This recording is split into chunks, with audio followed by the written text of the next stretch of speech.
Many gardeners waste precious time, money, and garden space growing crops that simply are not worth the effort.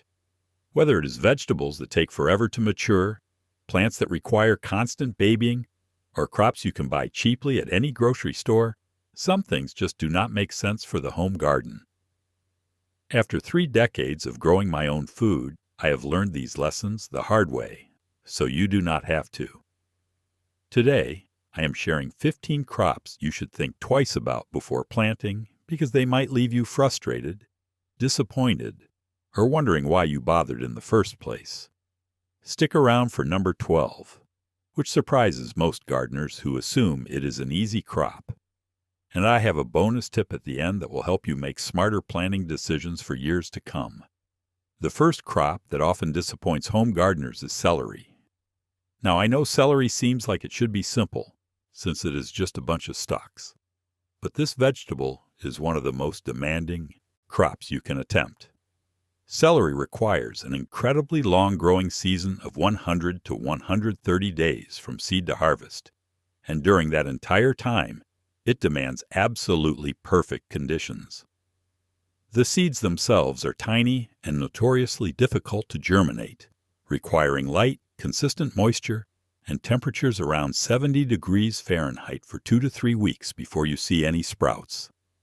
Once seedlings emerge, they grow painfully slowly and resent any disturbance to their roots. Transplanting must be done with extreme care, or plants will bolt or produce tough, bitter stalks. Throughout the growing season, celery demands constantly moist soil, which means daily watering during dry spells and careful attention to prevent both drought stress and waterlogging.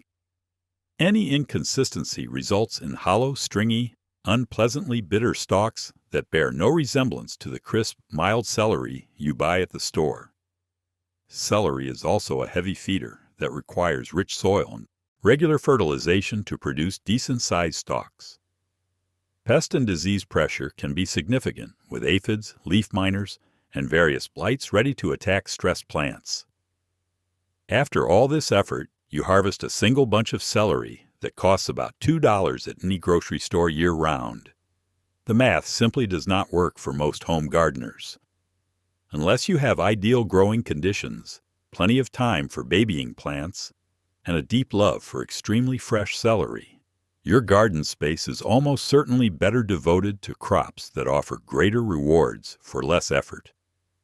The second crop that rarely makes sense for home gardens is artichokes in most climate zones. These stunning thistle relatives produce incredible edible flower buds that are a genuine delicacy, but they are extremely particular about where they will grow successfully.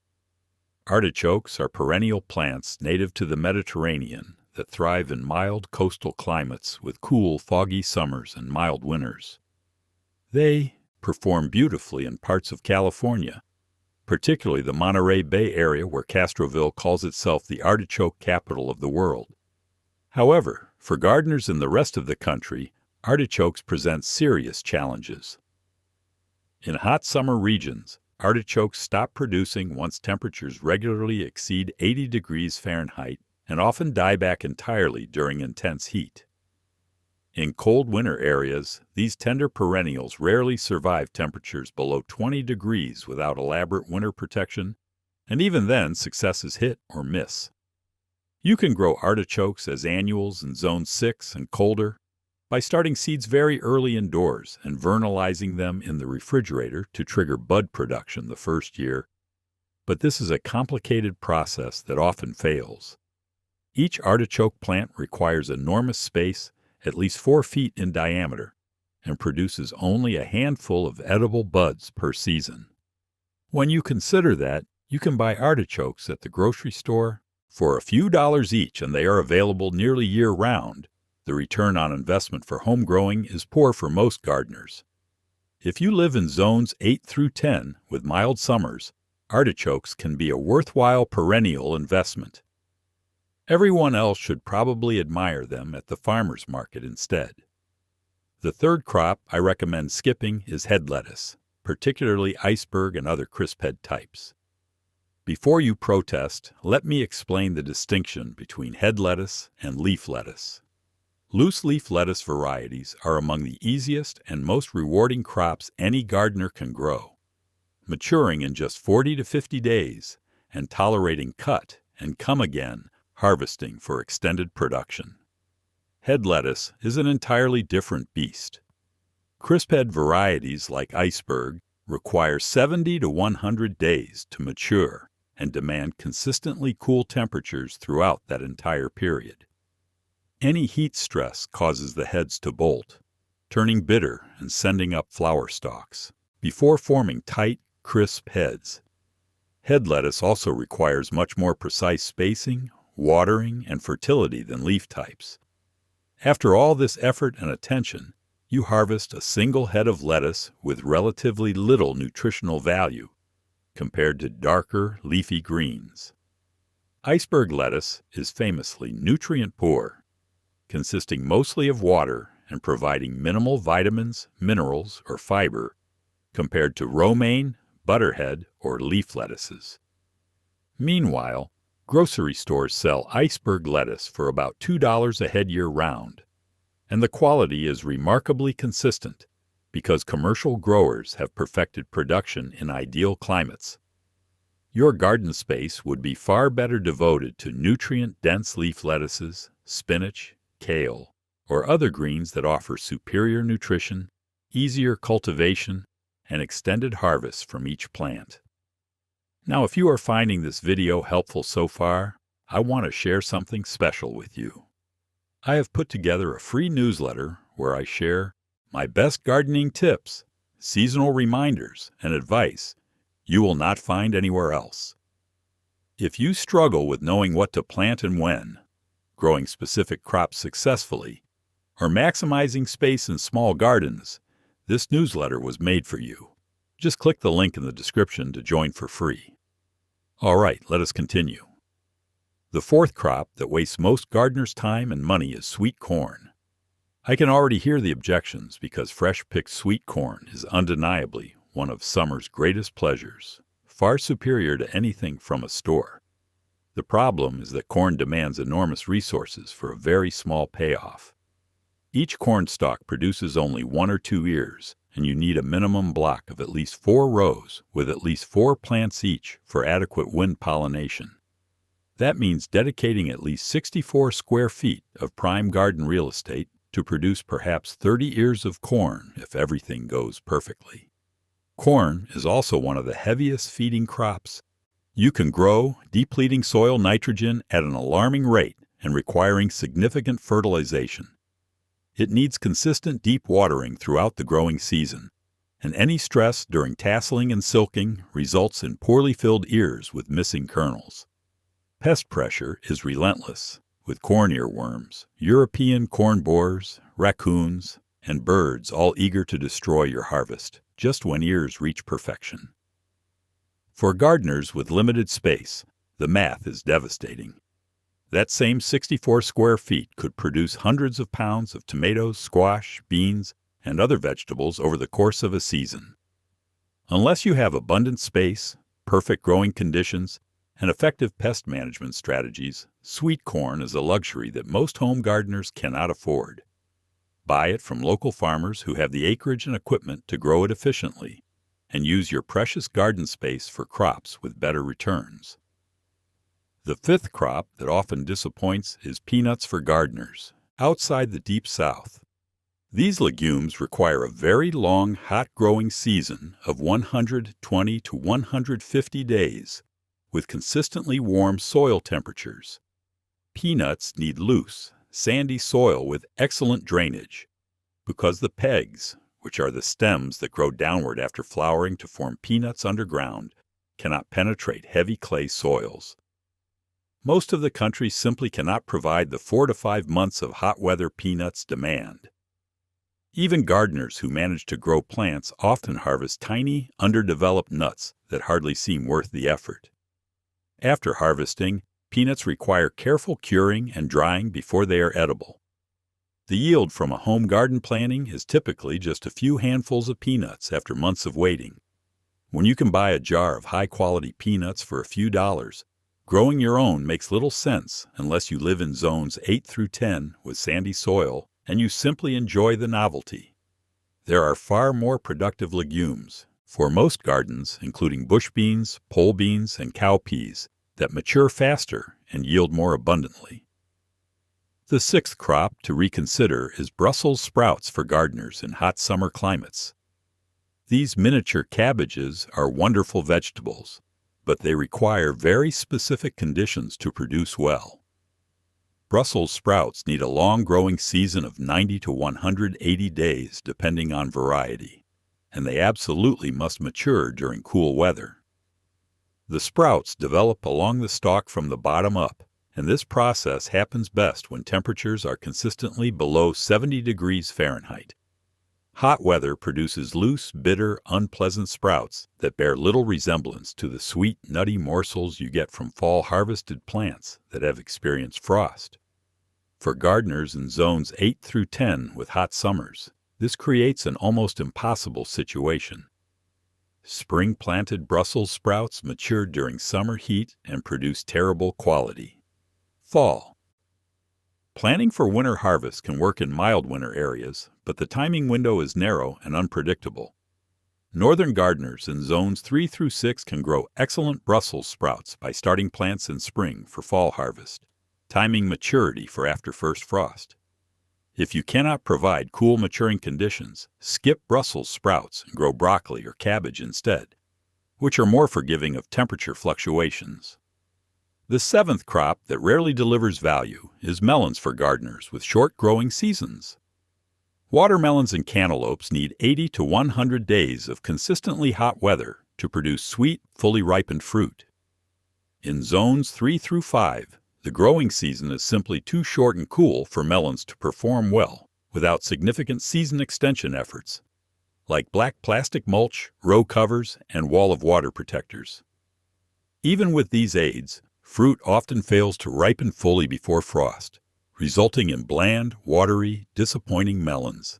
The plants themselves are large, sprawling vines that occupy enormous garden space, 40 square feet or more per plant for watermelons. When you consider that grocery stores sell perfectly ripe melons for a few dollars during summer, and that local farmers in warmer regions grow them far more efficiently than you can in a marginal climate, the argument for home melon production weakens considerably. Gardeners in zones 6 through 10 with long, hot summers can absolutely grow fantastic melons. Everyone else should honestly evaluate whether the space, effort, and likely disappointing results are worth it. The eighth crop to think carefully about is cauliflower. This beautiful brassica is notoriously one of the most difficult vegetables for home gardeners to grow successfully.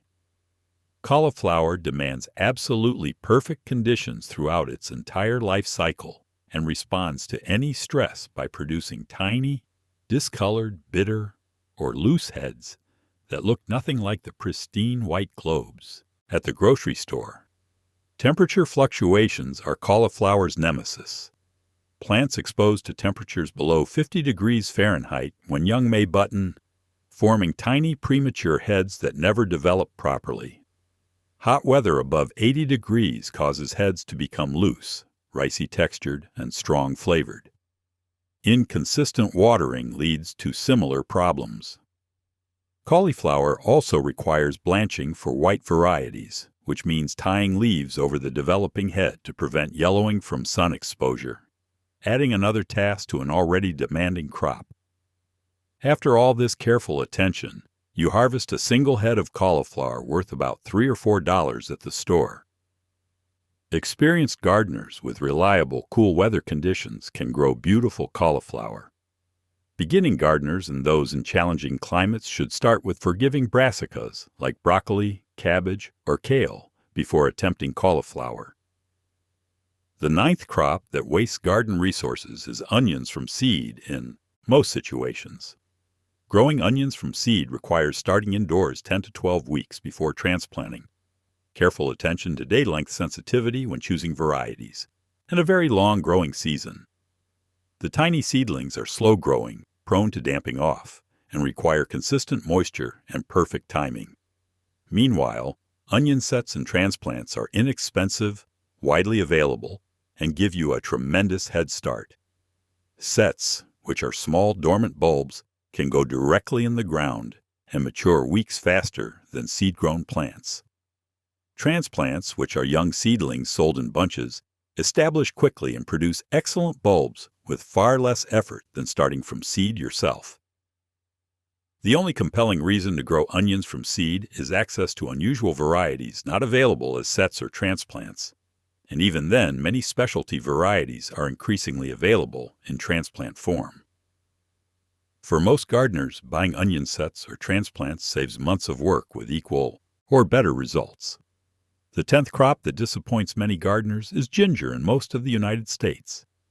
This tropical rhizome requires 8 to 10 months of warm, humid growing conditions to produce a worthwhile harvest.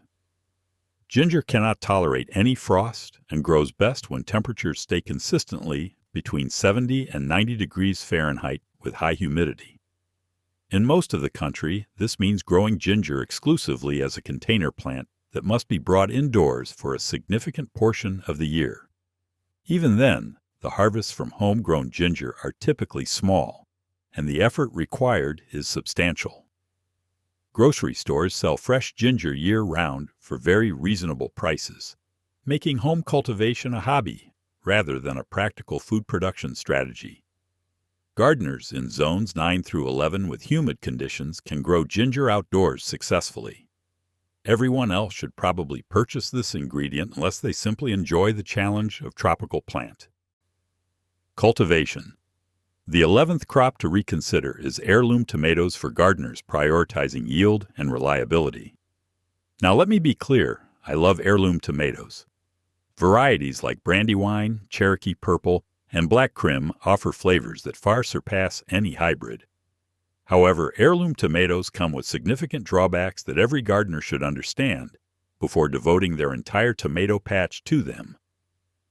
Heirlooms typically have far less disease resistance than modern hybrids, making them vulnerable to early blight, late blight, fusarium wilt, verticillium wilt, and other common tomato diseases. In humid climates with heavy disease pressure, heirloom plants may be defoliated and unproductive while hybrid neighbors continue producing. Many heirlooms also have lower yields than hybrids, producing fewer fruits per plant despite taking up equal space. The fruits themselves are often more prone to cracking, cat-facing, and other cosmetic issues. For gardeners who prize flavor above all else and accept the trade-offs, heirlooms remain worthwhile.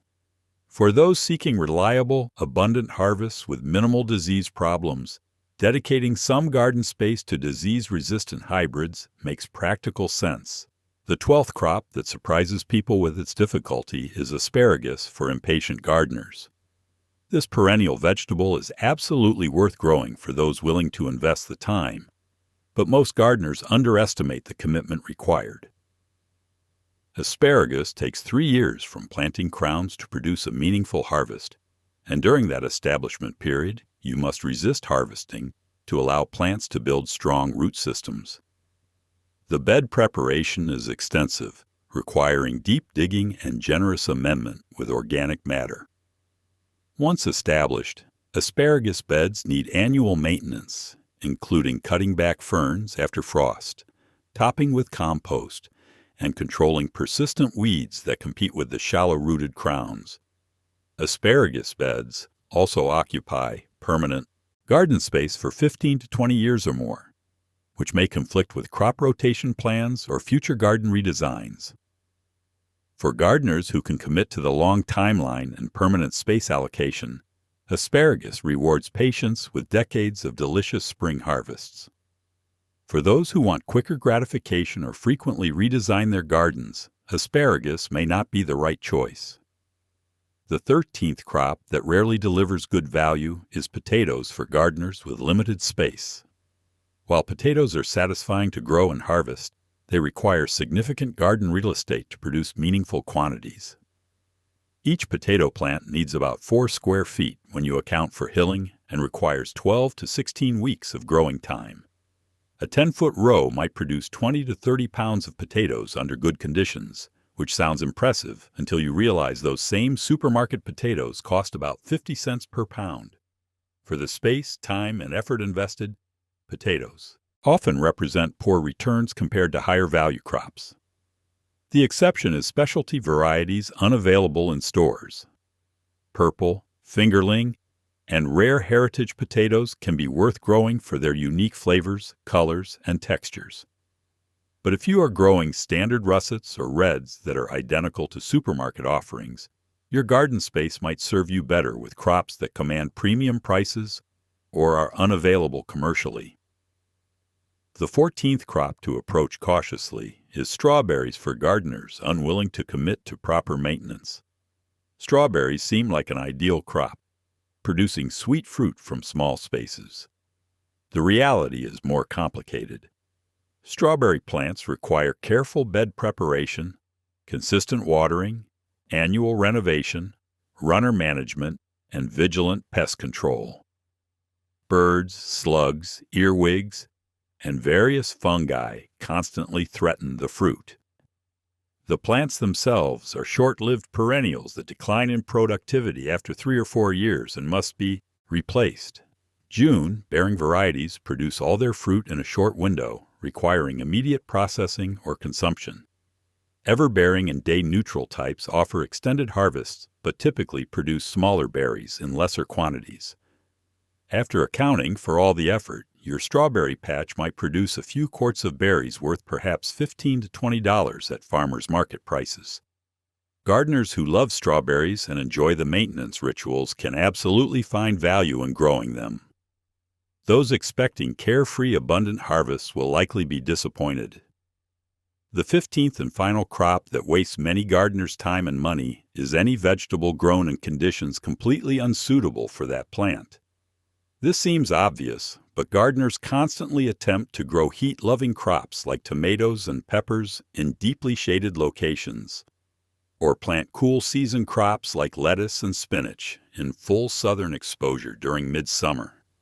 Every vegetable has specific requirements for sunlight, temperature, water, and soil conditions. Growing crops that are fundamentally mismatched to your garden conditions guarantees disappointing results regardless of how much effort, fertilizer, or wishful thinking you apply. Before planting anything, honestly evaluate your garden's conditions and choose crops appropriate for those realities. A garden filled with well-suited crops will always outperform one filled with struggling plants fighting against their environment. And now for the bonus tip gardeners swear by.